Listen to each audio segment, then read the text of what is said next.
నమస్తే welcome to VBC on TV news నేను ప్రసన్న ముందుగా ఈనాటి ముఖ్యాంశాలు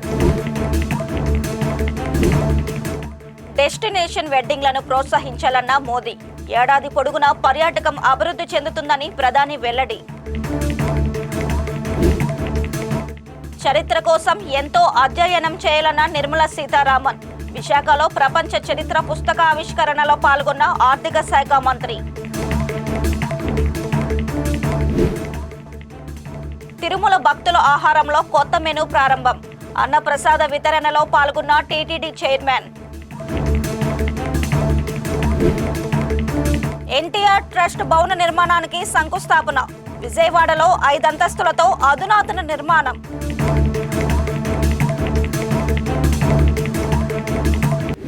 ఉత్తరాఖండ్ను ఏడాది పొడవునా పర్యాటక గమ్యస్థానంగా మార్చాలని ప్రధాని మంత్రి నరేంద్ర మోదీ నొక్కి చెప్పారు. రాష్ట్రానికి శీతాకాల పర్యాటకం యొక్క ప్రాముఖ్యతను ఆయన హైలైట్ చేశారు. ఉత్తరకాశీలోని హార్సిల్స్ లో జరిగిన బహిరంగ సభలో ఆయన పాల్గొన్నారు.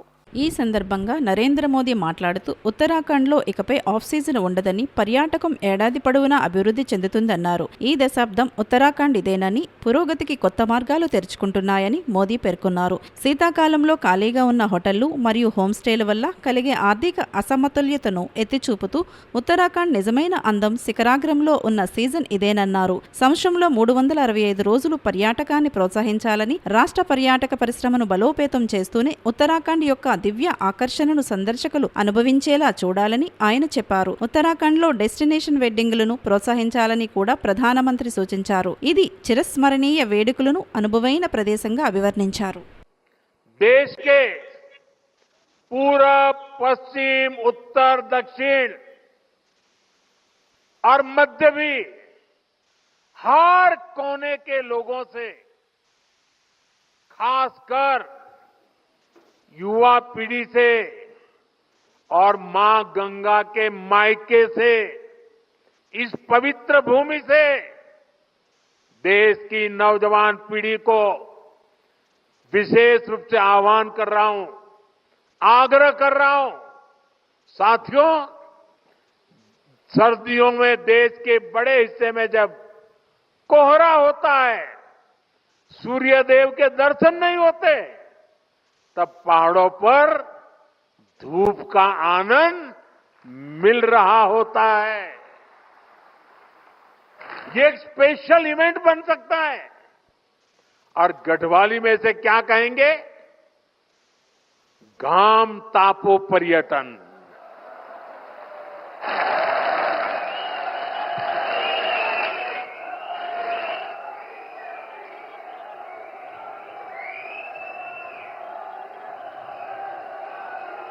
सही है ना?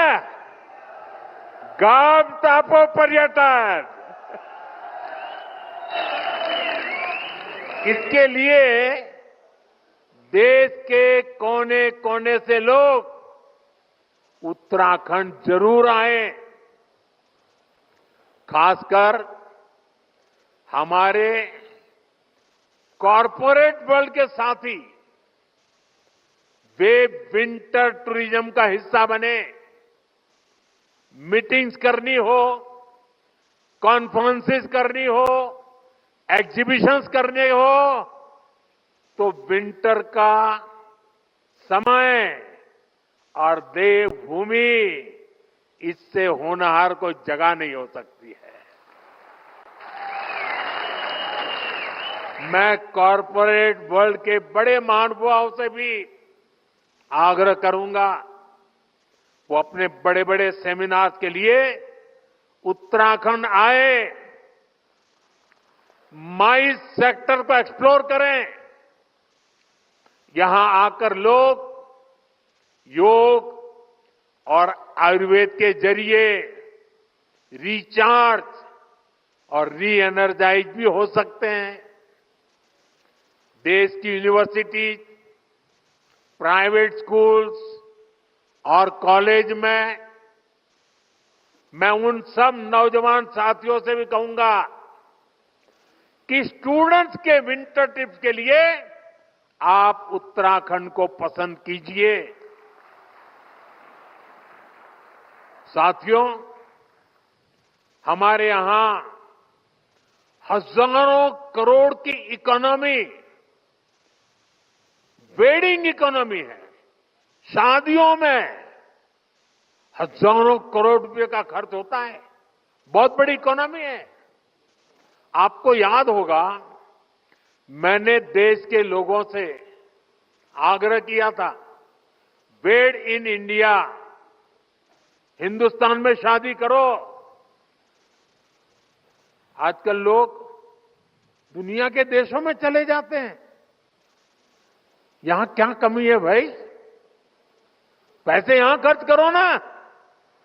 और उत्तराखंड से बढ़िया क्या हो सकता है? मैं चाहूंगा कि सर्दियों में डेस्टिनेशन वेडिंग के लिए भी उत्तराखंड को देशवासी प्राथमिकता दें।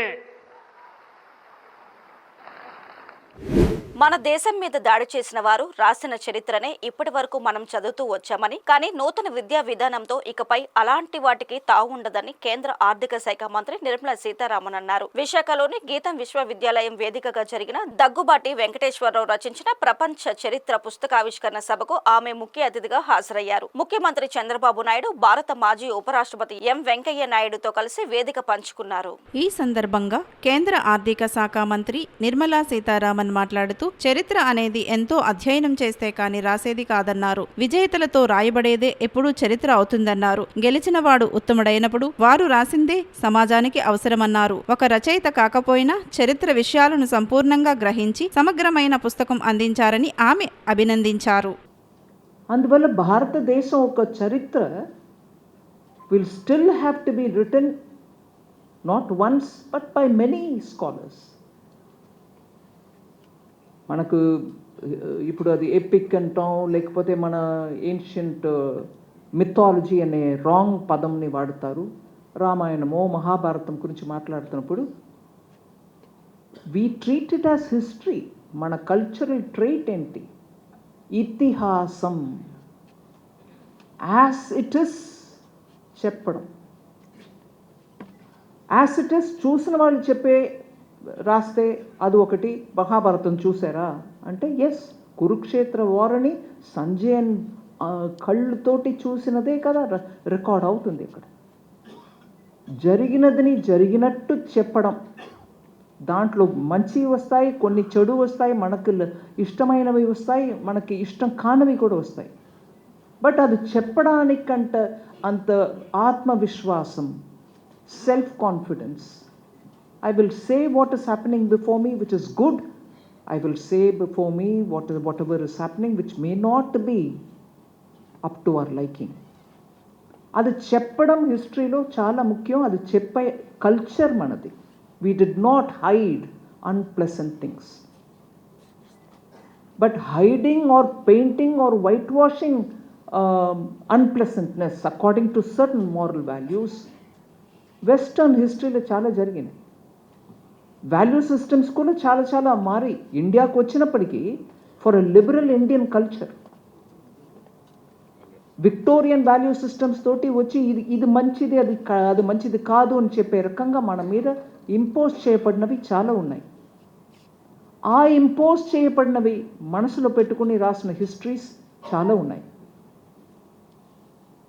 అవే మన స్కూల్లో కూడా ఇవాళ వరకే ఉన్నాయి. అవన్నీ పెట్టుకునే ఇవాళ వెస్ట్రన్ వరల్డ్, పర్టికులర్లీ యునైటెడ్ స్టేట్స్లో చాలా ఇది కాదు, ఇట్లా ఉండాలని అది కూడా ఎక్సెస్ అయింది. వోకిజం అని అమెరికాలో జరిగినది ఏంటి? That painted history is coming. మన ప్రాక్టీస్, సోషియో కల్చరల్ ప్రాక్టీస్ అన్నీ కూడా వేరే రకంగా కూడా ఉండాలి, ఇన్క్లూసివ్గా ఉండాలి అని వాళ్ళు పెద్ద ఒక ఎఫర్ట్ చేసి వోకిజం జరిగింది. ఇవాళ ఆఫ్టర్ ట్రంప్ వోకిజం కాదు అని చెప్పుకొని they gone back to something else which was probably what was earlier. అందువల్ల హిస్టరీలో డిస్టార్షన్కి చాలా అటెంప్ట్స్ జరిగాయి. అందువల్ల భారతదేశ హిస్టరీ కూడా ఎయిదర్ మన మీద వచ్చి అటాక్ చేసి రూల్ చేసిన వాళ్ళు రాసిన హిస్టరీ డామినెంట్గా ఉంటుంది. సో నేషనల్ ఎడ్యుకేషన్ పాలసీ ద్వారా మనం ఇప్పుడు ఏం చేస్తున్నాం అంటే open up the history, let the reality, let the truth about India's history come out. ఎన్నో ఎన్నో ఎవ్రీ రీజన్లో ఉన్నటువంటి హీరోస్ గురించి మనం చదవవలసిన పని ఉంది. నేను అవన్నిట్లో ఇప్పుడు ఎలాబరేట్ చేయట్లా, కానీ అప్పేర్పట్ట అట్లాంటి ఒక పెద్ద సముద్రం హిస్టరీ. ఏపీ ముఖ్యమంత్రి చంద్రబాబు నాయుడు మాట్లాడుతూ 3 అతిపెద్ద ఆర్థిక వ్యవస్థగా చరిత్ర సృష్టించే సత్తా భారత్కు ఉందని ఆశాభావం వ్యక్తం చేశారు. అందులో తెలుగువారి భాగస్వామ్యం కీలకం కావాలన్నారు. కష్టాలు ఉన్న ఆత్మస్థైర్యాన్ని కోల్పోయేది లేదన్నారు. 2047 నాటికి అగ్రదేశంగా నిలబడే రోజు తెలుగు జాతి నెంబర్ 1గా ఉండాలన్నదే తన ఆరాటమన్నారు. చరిత్రను వక్రీకరించకుండా ఉన్నది ఉన్నట్లుగా రాయడంపై రచయితను అభినందనీయమన్నారు. చరిత్ర అనేది అందరం కూడా నెమరు వేసుకోవాల్సిన అవసరం ఉంది. అదే సమయంలో చరిత్రను నెమరు వేసుకునే సమయంలో చరిత్రను సృష్టించే అవకాశం భారతదేశానికి ఈరోజు వచ్చింది. ఈరోజు మనందరం చూస్తే ఆర్థిక సంస్కరణలు 1991లో వచ్చాయి. మన తెలుగు బిడ్డ పివి నరసింహరావు గారు ఆర్థిక సంస్కరణలు ప్రారంభించారు. అక్కడి నుంచి ఐటీ వచ్చింది. ఇండియా ఫస్ట్ మూవర్ కింద మూవ్ అయ్యాం. మూడోది demographic dividend as a wind fall gain కింద మనకు వచ్చింది. దీంతో మన వాళ్ళందరూ చూస్తే ఒకప్పుడు ఎవరైనా మాట్లాడితే జూయిష్ ఇస్ ది బెస్ట్ అనేవాళ్ళు. ఇప్పుడు ఏ దేశానికి పోయినా ఇండియన్స్ ఆర్ ది బెస్ట్ అనే పరిస్థితికి వచ్చారు. దాంట్లో తెలుగు వాళ్ళు అగ్రస్థానంలో ఉన్నారు. దానికి నేను గర్వపడుతున్నా. చరిత్ర సృష్టించే ఈ సమయంలో ఏమాత్రం కూడా అశ్రద్ధ లేకుండా అందరం కష్టపడితే నాకు ఏమాత్రం అనుమానం లేదు, వికసిత్ భారత్, స్వర్ణ ఆంధ్రప్రదేశ్. ఈరోజు కష్టాలు ఉన్నాయనే ఉద్దేశంతో నేను ఆత్మస్థైర్యాన్ని పోగొట్టుకోవడానికి సిద్ధంగా లేను. ఈరోజు మీరు చూసినప్పుడు ఇప్పుడే వెంకయ్య నాయుడు గారు చెప్పారు, మీరు ఓవర్ కాన్ఫిడెంట్గా ఉన్నారని చెప్పి. కరెక్టే, కానీ ఆశ ఉంది. ప్రధానమంత్రి గారు 2047కి భారతదేశాన్ని ఒక అగ్రదేశంగా 1, 2 ఆర్థిక వ్యవస్థలుగా తయారు చేయాలనుకున్నప్పుడు అందులో నెంబర్ 1 స్థానంలో నా తెలుగు జాతి ఉండాలనేది నా ఆకాంక్ష. అదే సమయంలో ఈరోజు చాలా కష్టాలు ఉన్నాయి. నేను ఇప్పుడు కూడా వస్తూ నిన్న ఢిల్లీకి వెళ్ళి అడిగాను. నేను మార్నింగ్ కూడా ఒక మాట అన్నాను మినిస్టర్ గారితో. ఆవిడ ఎంత ప్రాంప్ట్గా నేను నాకు ఇబ్బందులు ఉన్నాయని చెప్తే చెప్పడమే కాదు, డైరెక్ట్గా నా ముందరనే ఫోన్ చేసి ఇమీడియట్గా ఫండ్స్ రిలీజ్ చేయమని. తర్వాత ఈ రోజుకి నాకు ఆ డబ్బులు కూడా వచ్చాయి. వచ్చిన తర్వాత మార్నింగ్ వండుకొని వారు మాట్లాడుతుంది, నా పని కూడా అయ్యిందండి అని చెప్పారు. చాలా సంతోషం చెప్పాను, కంగ్రాచులేషన్ చెప్పాను. నేను ఒకటే చెప్పాను, ఆంధ్రప్రదేశ్ వెంటిలేటర్ మీద ఉంది. మీ డాక్టర్గా మీరు ఇచ్చిన మెడిసిన్ వల్ల వెంటిలేటర్ నుంచి బయటకు వచ్చాం. ఇంకా కూడా ఆరోగ్యం బాగుపడలేదు. ఇంకా కొన్ని రోజులు మీరు ట్రీట్మెంట్ అవసరం మేడం అని చెప్పి మార్నింగ్ కూడా రిక్వెస్ట్ చేశాను. పేషెంట్ వెరీ స్ట్రాంగ్, కానీ శక్తి లేకపోతే ఎటైనా పోయే పరిస్థితి వస్తుంది. ఆ సరైన సమయంలో అటు ప్రధానమంత్రి గారు కానీ, కేంద్రంలో ఉండే మంత్రులు కానీ, ప్రత్యేకంగా ఫైనాన్స్ మినిస్టర్ గారు పూర్తిగా సహకరిస్తున్నారు. లేకపోతే ఏమాత్రం కూడా మనకు వెసులుబాటు లేని పరిస్థితి ఉండేది. అలాంటిది ఈరోజు మనస్ఫూర్తిగా మీ అందరి తరపున కూడా అభినందిస్తూ, కానీ ఆ శక్తి కూడా మనకు ఉండేది. మీరు చూస్తే 25 సంవత్సరాలు ఐటీ నేర్చుకొని ఈరోజు ప్రపంచమంతా వెళ్ళి ప్రపంచంలో అన్ని దేశాల కంటే మన వాళ్ళు ఎక్కువ తలసరి ఆదాయం సంపాదిస్తున్నారంటే అది తెలుగు వారికి ఉండే శక్తి, సామర్థ్యం, పట్టుదల అని చెప్పి కూడా నేను మీకు తెలియజేస్తున్నా. మాజీ ఉపరాష్ట్రపతి వెంకయ్యనాయుడు మాట్లాడుతూ నేటి యువత తమ కెరీర్ను ఏ రంగంలో ఎంచుకున్నా చరిత్రను ఒక తప్పనిసరి సబ్జెక్టుగా చేయాలన్నారు. చరిత్ర నమోదు తటస్థ వైఖరితో జరగాలి గాని ఇజాలు జొప్పించకూడదన్నారు. యాత్రికులు సంపూర్ణ అవగాహనతో తటస్థ వైఖరితో వివరాలు నమోదు చేస్తే భవిష్యత్తుకి మంచిగా ఉంటుందని నేను భావిస్తున్నాను. భారత్లో యాత్రా సాహిత్యం రాసిన వారు తక్కువే. తెలుగులో యాత్రా చరిత్రలో ఏనుగుల వీరాస్వామయ్య అని ఆయన రాసిన కాశీ యాత్ర చరిత్ర 1930-31 సంవత్సరంలో చాలా ముఖ్యమైనది. మొదటిది కూడా ఒక రకంగా చెప్పాలంటే యాత్రా సాహిత్యంలో. యాత్రా సాహిత్యం ద్వారా ఆయా ప్రాంతాల విశేషాలు, అక్కడ ప్రజల సాంఘిక సాంస్కృతిక జీవన పరిస్థితులు తెలుగునేటికి అవకాశం ఆధారపడి ఉంటుంది. ఇప్పుడంతా ఫేస్బుక్, ఇన్స్టా, యూట్యూబ్ వంటి సామాజిక మాధ్యమాలు చొచ్చుకుపోతున్నట్టే ఈ రోజుల్లో ఈ ట్రావెల్ బ్యాగ్స్ కూడా వస్తున్నాయి. చూసింది చూసినట్టుగా, ఉన్నది ఉన్నట్టుగా వీటిలో నిక్షిప్తం చేయడం ఒక మంచి పరిణామం అని చెప్పి నేను భావిస్తున్నాను. ట్రావెల్ యాక్ట్స్ వరకు పర్వాలేదు, కానీ ముఖ్యమైన రాజకీయ పరిపాలనా అంశాలు, సమాజాన్ని విస్తృతంగా ప్రభావితం చేసే అంశాలు మాత్రం వక్రీకరణలు, అర్ధసత్యాలు ఇప్పటికి కూడా కనబడుతున్నాయి. సోషల్ మీడియా మొదట్లో చాలా పాజిటివ్గా ఉండేది. ఇప్పుడు సోషల్ మీడియా కాస్త యాంటీ సోషల్ మీడియాగా తయారైపోతుందని చెప్పి భయం పెడుతుంది. అలాగే ఇప్పుడు రాబోయే రోజుల్లో ఆర్టిఫిషియల్ ఇంటెలిజెన్స్ అంటున్నారు. అది కూడా ఏం చేయగలదో నాకు అర్థం కాదు. నేను చెప్పాక నాకు అంత పెద్దగా చదువుకున్నవాడిని కాదు నేను. ఆర్టిఫిషియల్ ఇంటెలిజెన్స్లో నేను ఇక్కడ ఉంటే అక్కడ ఉన్నట్టుగా చూపించి ఇంకేదో చేస్తున్నట్టుగా చేస్తే ఏమవుతుంది, దీనికి పరిష్కారం ఏంది, సరైన పద్ధతిలో నడపగలిగితే మంచిదే. ఇప్పుడు సోషల్ మీడియాని కాస్త అదుపులో పెట్టాలనేది కేంద్రం ఏదో కొన్ని తీసుకొస్తుంటే దానికి గొడవ చేస్తారు. అంతా కూడా మీరు ఎట్లా కంట్రోల్ చేస్తారని. కంట్రోల్ చేయకపోతే వచ్చే పరిణామాలు ఏందో మీరు చూశారు. ఆంధ్రప్రదేశ్లో ముఖ్యంగా సోషల్ మీడియాని ఎలా వాడుకునేట్టుగా చేశారు. దాని పరిణామాలు ఏమిటి, దాని పరిణామాలు ఇప్పుడు కొంతమంది అనుభవిస్తున్నారు. అదేమంటే మేము అనుకోలేదు, ఏం కాదండి, ఆయన ఎవరో ఎక్కడి నుంచో చెప్పాడు, ఆయన చెప్తే నీకు బుద్ధి ఉండబడలే చేయడానికి. సింపుల్.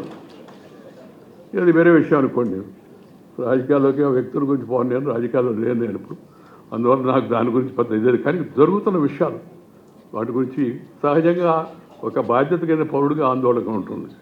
అందువలన చరిత్ర అనేది కేవలం చరిత్రకారులు లేకపోతే రచయితలకు మాత్రమే పరిమితం కాకూడదు. అది సమాజంలోని అందరి యొక్క బాధ్యతగా ఉండాలని చెప్పి నేను భావిస్తున్నాను. రాజమండ్రి ఎంఓ పురంధేశ్వరి మాట్లాడుతూ చరిత్రకు సరైన ప్రాధాన్యత ఇవ్వాలన్నారు. వర్తమానానికి చరిత్ర పాఠాలు కావాలన్నారు. జరిగిన తప్పిదాలు అర్థం చేసుకుంటూ రాబోయే కాలంలో నిర్మాణాత్మకం వ్యవహరించడానికి చరిత్ర అవసరం ఎంతైనా ఉందన్నారు. ఇంతటి అద్భుతమైనటువంటి కార్యక్రమం జరుగుతున్నప్పుడు వేదిక మీద ఉన్నటువంటి వారందరూ కూడా ఈ కార్యక్రమం గురించి అన్ని కోణాల నుండి, ఒకరు ఎందుకు రాశానో చెబితే, మరొకరు ఎందుకు దాన్ని ఆస్వాదించాలో, ఎందుకు చదవాలో చెప్పినట్లయితే, మరొకరు చరిత్రని ఏ విధంగా వక్రీకరించి ఎప్పటి వరకు రాయబడిందో దాన్ని ఎందుకు మనం సరిచేసుకుంటూ ముందుకు వెళ్ళాలో, ఇటువంటి అంశాలన్నీ కూడా స్పృశించడం జరిగింది. కనుకనే చెప్పాను, ఈ క్షణం వరకు నాకు జవాబు రానటువంటి ప్రశ్న నా పాత్ర ఏమిటి. అటువంటి సందర్భంలో నేను 2004వ సంవత్సరం మొట్టమొదటిసారి పార్లమెంట్లో అడుగుపెట్టినప్పుడు నాకు ఎదురైనటువంటి అనుభవం నాకు గుర్తుకొచ్చింది.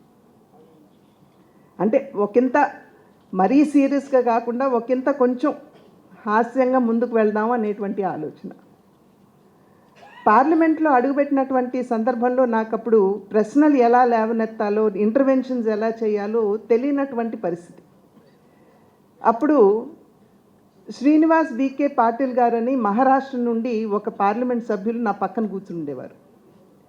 వారిని అడిగాను, భాయ్సాబ్ ఎలా నేను ప్రశ్నలు లేవనెత్తాలి, నేను ఎలా ముందుకు వెళ్ళాలి పార్లమెంట్లో అని అడిగినప్పుడు, పురంధేశ్వరి చాలా సులభం, నీ పేరు పిలుస్తారు, నువ్వు ప్రశ్న అడగటానికి నాకు ఒక అవకాశం ఇవ్వండి అన్నప్పుడు నీ పేరు పిలుస్తారు, పిలిచినప్పుడు నువ్వు చెయ్యి, అంటే వారు నిన్ను చూసేంత వరకు నువ్వు చెయ్యి పైకెత్తి పెట్టాల్సిందే, వారు పిలిచేంత వరకు. నొప్పితో మొద్దు బారిపోయినా సరే చెయ్యి మాత్రం కిందకు దించొద్దు, ఎందుకంటే స్పీకర్ గారు నిన్ను చూడాలి. చూసిన తర్వాత వారిని నిన్ను పిలుస్తారు, పిలిచి నువ్వు సర్దుకుని లేచి నిలబడి థ్యాంక్ యూ సార్ అనేలోపు బెల్ చప్పుడు నీకు వినపడుతుంది. అంటే నీకు ఇచ్చిన 2 నిమిషాల సమయం అయిపోయింది అని లెక్క అనమాట. అంటే నువ్వు కూర్చో అని చెప్పి వారు చెప్పినట్లు. కానీ నువ్వు కూర్చోవద్దు, ఎందుకంటే పార్లమెంట్ సభ్యురాలుగా నీ బాధ్యత నువ్వు మాట్లాడటం కనుక ఎంతసేపు అయినా వారు ఎన్నిసార్లు బెల్ నొక్కినా కూడా నువ్వు ఆపకుండా నువ్వు మాట్లాడుతూనే ఉండు. కానీ ముఖ్యమైనటువంటి విషయం ఏమిటంటే నువ్వు ఎంతసేపు అయినా మాట్లాడు కానీ ఏమీ చెప్పొద్దు అని అన్నారు ఆయన. నేటి వరకు నాకు అర్థం కానటువంటి అంశం, అన్ని గంటలు అన్ని నిమిషాలు మాట్లాడి ఏమి చెప్పకుండా ఎలా కూర్చుంటామని బహుశా ఆ పరిస్థితిలో ఇవాళ నేను ఉన్నానేమో అని చెప్పి నేను భావిస్తున్నటువంటి విషయం. ఎందుకంటే విషయాలన్నీ పెద్దలందరూ కూడా మాట్లాడేయటం జరిగింది. అయితే ఒకటి మాత్రం సత్యం, చరిత్ర అని అనగానే మనకి గుర్తుకు వచ్చేది రాజులు, సామ్రాజ్యాలు, యుద్ధాలు, విజేతలు, ఆక్రమించినటువంటి భూభాగాలు, వీటన్నిటితోటి పాటు చివరిగా అశోకుడు గొప్ప చక్రవర్తి రోడ్ల నిర్మాణం చేశాడు, చెట్లు నాటారు. తిరుమలలోని మాతృశ్రీ వకులమాత అన్నప్రసాద కేంద్రంలో అన్నప్రసాదంలో వడ్డించే వడలను తీతీదే చైర్మన్ బిఆర్ నాయుడు వడ్డించారు. ఈ సందర్భంగా ఆయన మాట్లాడుతూ చైర్మన్గా బాధ్యతలు స్వీకరించాక అన్నప్రసాదం మెనూలో అదనంగా ఒక పదార్థం పెట్టాలని ఆలోచన తనకు కలిగిందని తెలిపారు. తన ఆలోచనను సీఎం దృష్టికి తీసుకెళ్లారా, ఆయన అంగీకారంతో నేటి నుంచి అన్నప్రసాదంలో గారెలను పెడుతున్నామన్నారు. నాణ్యమైన పప్పు దినుసులతో భక్తులకు రుచికరమైన అన్నప్రసాదాలను తమ అధికారులు వడ్డిస్తున్నామని వివరించారు. ఉదయం 10:30 నుంచి సాయంత్రం 4 గంటల వరకు ప్రతిరోజు 35,000 గారెలను భక్తులకు వడ్డిస్తున్నామని స్పష్టం చేశారు. భవిష్యత్తులో ఈ సంఖ్యను మరింత పెంచి భక్తులకు రుచికరమైన భోజనం అందిస్తాం అన్నారు. ఈ కార్యక్రమంలో ఈవోజే శ్యామలారావు, అదనపు వెంకయ్య చౌదరి పాల్గొన్నారు. ఈరోజు మీ అందరికీ తెలిసిందే, గతంలో నేను చైర్మన్గా బాధ్యతలు స్వీకరించిన తర్వాత ఈ అన్నప్రసాదం సెంటర్కి వచ్చి భోజనం చేయటం జరిగింది. ఆ సందర్భంగా నా మనసులో ఒక ఆలోచన వచ్చింది, ఇంకొక పదార్థం పెడితే బాగుంటుందని. ఈ విషయాన్ని ముఖ్యమంత్రి చంద్రబాబు నాయుడు గారి దృష్టికి తీసుకెళ్ళటం, వారు వెంటనే ఆమోదించటం, ఆ తర్వాత అధికారులతో చర్చించి బోర్డు సమావేశంలో ప్రవేశపెట్టి అందరి ఆమోదయోగ్యంతో ఈరోజు మసాలా వడ ఇంట్రడ్యూస్ చేయాలని అనుకున్నాం. అదేవిధంగా ఈరోజు కార్యరూపం దాల్చింది. దీనికి జనవరి 20వ తారీఖు నాడే ట్రయల్ రన్ వేశారు మన అధికారులు. అది బాగా సక్సెస్ అయింది, చాలా రుచికరంగా ఉందని చెప్పేసి ఫీడ్బ్యాక్ వచ్చింది. దానికి అనుగుణంగానే కొంత సమయం పట్టింది, ఎందుకంటే అన్ని ఏర్పాట్లు చేసుకోవాలి. వంట కావాల్సిన ముడిసరుకులు అయితేనే ఉంది, దానికి కావాల్సిన సిబ్బంది అయితేనే ఉంది, అవన్నీ సమకూర్చుకోవటం. ఈ రోజు నుంచి 35,000 మందికి వడలు సప్లై చేయాలని అనుకుంటున్నారు. ఇక దీన్ని ఇంకా పెంచి అందరికీ అందుబాటులో తెచ్చేదానికి మన అధికారులు కృషి చేస్తున్నారు. ప్రతి ఒక్కరికి ఈ కార్యక్రమంలో భాగస్తులందరికీ కూడా పేరు పేరున ధన్యవాదాలు తెలుపుకుంటున్నాను. ఇది మంచి పరిణామం. భక్తులందరూ చాలా సంతృప్తి వ్యక్తం చేశారు. ఇదే విధంగా కొనసాగుతుందని చెప్పి నేను ఆశిస్తున్నాను. విజయవాడ ఎన్టీఆర్ మెమోరియల్ ట్రస్ట్ భవన్ ఏర్పాటుకు భూమి పూజ జరిగింది. విజయవాడ టీచర్స్ కాలనీలో సాయిబాబా గుడి వీధిలో భవన నిర్మాణానికి NTR memorial trust managing trustee Nara Bhuvaneshwari శంకుస్థాపన చేశారు. ఏపీలో ఎన్టీఆర్ ట్రస్ట్ సేవా కార్యకలాపాలను విస్తరించే లక్ష్యంతో ఈ భవన నిర్మాణం చేపట్టారు. G+5 అంతస్తులతో అధునాతన భవనాన్ని నిర్మించనున్నారు. ఇదే భవనంలో తలసేమియా కేర్ సెంటర్, రక్తనిధి కూడా ఏర్పాటు చేయనున్నారు. ఈ కార్యక్రమంలో విజయవాడ ఎంపీ కేశినేని శివన తదితరులు పాల్గొన్నారు. ఈ సందర్భంగా నారా భువనేశ్వరి మాట్లాడుతూ సేవాభావంతో సమాజానికి అవసరమైన పనులు చేసేందుకు ఎన్టీఆర్ ట్రస్ట్ ఎప్పుడూ ముందుంటుందని తెలిపారు. రక్తదానంతో పాటు తులసీమియా వ్యాధితో బాధపడే చిన్నారుల్ని ఆదుకునే లక్ష్యంతో ఇక్కడ సేవలు అందిస్తామన్నారు. అత్యవసర వైద్య సేవలకు 24 గంటలు అందుబాటులో ఉంటామని పేర్కొన్నారు. అందరికీ నా నమస్కారాలు.